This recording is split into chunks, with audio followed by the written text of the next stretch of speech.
Welcome to episode 3 of Claude's Unique Life, a reading of my grandfather's recorded memories.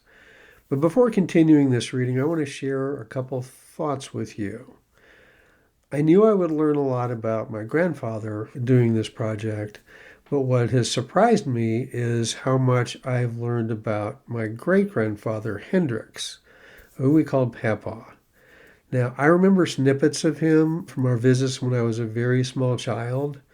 And through the child's eyes, I remember him as kind, patient, and he loved to share his knowledge. What shines through here in these recordings of my grandfather's is a little window of how much he endured to raise a family of 5 children in the early 20th century during a really difficult time in America. To connect a few dots, Claude is my grandfather, Hendrix is my great-grandfather, and Ananias is my great-great-grandfather. And Ananias was a Confederate Civil War soldier, and I've done a video on him, which I'll put a link to here. It's really fascinating, the really challenging things that he went through in his life, and he was originally from Alabama. And to jump around a little bit, at least 3 of my ancestors fought in the Revolutionary War. One of them was even President Cornwallis's surrender. In general, the work ethic and tenacity of my ancestors shines through even more as I work through this project, and I hope you see that as well. Picking up on the reading around grade school years while my grandfather was still in Oklahoma. So here we go. I tried to earn money by selling the Oklahoma City Times newspapers. They cost me 2.5 cents, and they were sold for 3 cents, and I was lucky if I sold 4 or 5.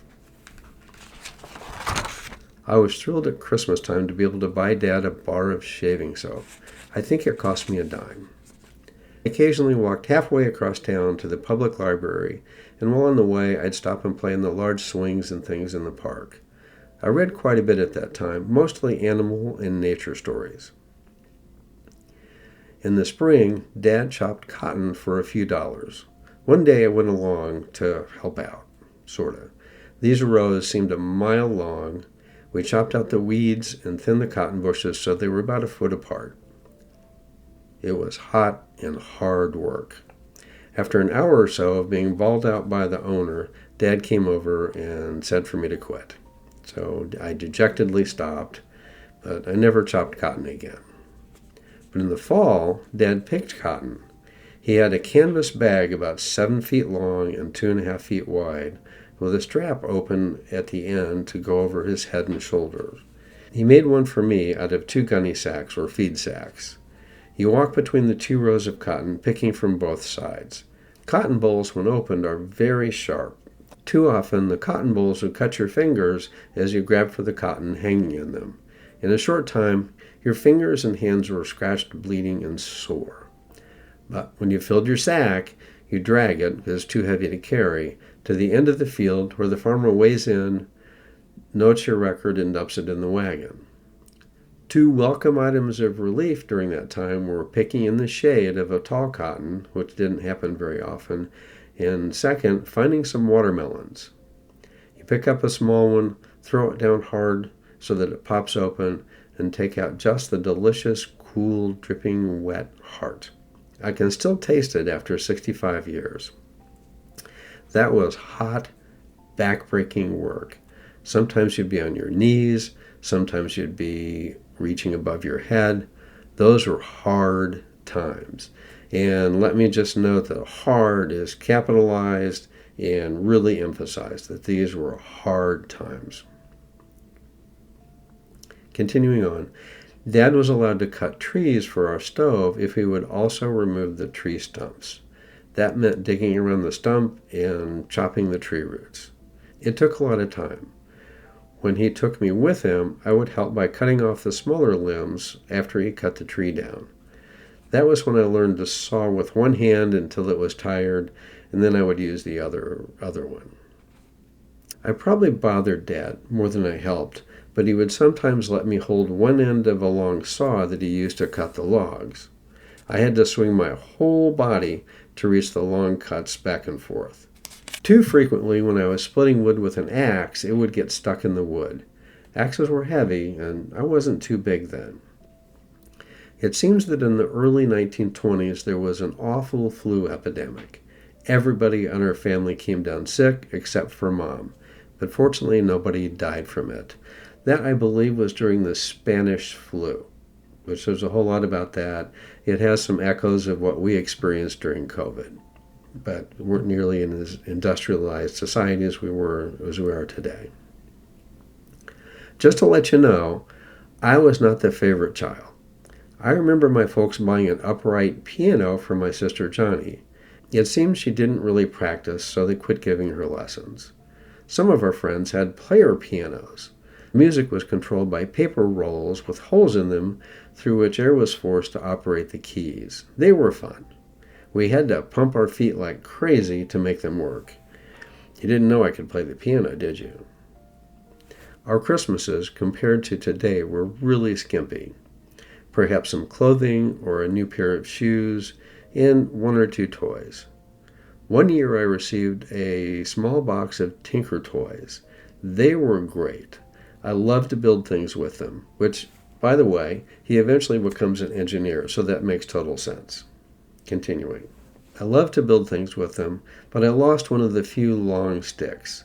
That night, I dreamed it was under a wrinkle in the dining room rug near the stove.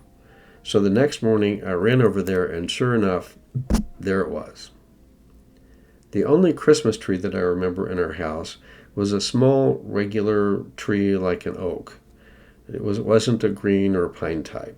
We wrapped green paper around the limbs to make it look green, and the decorations were strings of popcorn and chains of paper. Strange how happy and content one can be with very little. Living in Oklahoma, we had very little snow. When we did have snow, we made snowballs, and they had a lot of mud in them.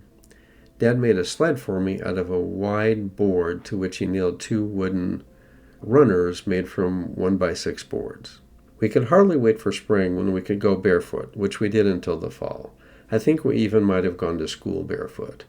But I'm pretty sure I wore overalls to school, the bib type. In addition to the 3 R's, we were also taught geography, music, art, hygiene, and manual training like woodworking.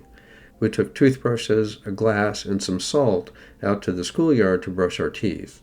We cut animals shaped out of wood from boxes using coping saws. We had to recognize paintings and their artists by their names. We had to recognize famous musical compositions and their composers. We would line up outside the school and march to our classrooms by the music they played. How times have changed. That's all I'm going to say. Continuing. Occasionally, I was allowed to clean the erasers. We were supposed to clap them together until all the dust was out. However, I had more fun throwing them against the side of the school, which had very few windows. I walked to school because it was only 5 blocks away. I did have trouble with spelling and memorizing poems. I think I went to the Harrison School for the first 5 years. Uncle Jim and Aunt Eva had a house and a small farm just outside Shawnee on East Main Street. We enjoyed visiting them and playing in the park between them and Shawnee. They had a really neat storm cellar. Uncle Jim lanced a boil I had on my behind. He used his pocket knife. I still have that scar. I had a lot of boils, even then in the hair on my head. The other scar from them was one from when our doctor lanced it. That scar is on the back of my head. And that's the same place where a cyst developed, which was removed in Framingham as an adult. In the next episode, he talks about moving from rural Oklahoma to Indiana and then Chicago and the culture shock between the cities and even in the educational system. So whenever that's up, there will be a link for that. And thanks for listening, and I hope you find this enjoyable. Signing off for now.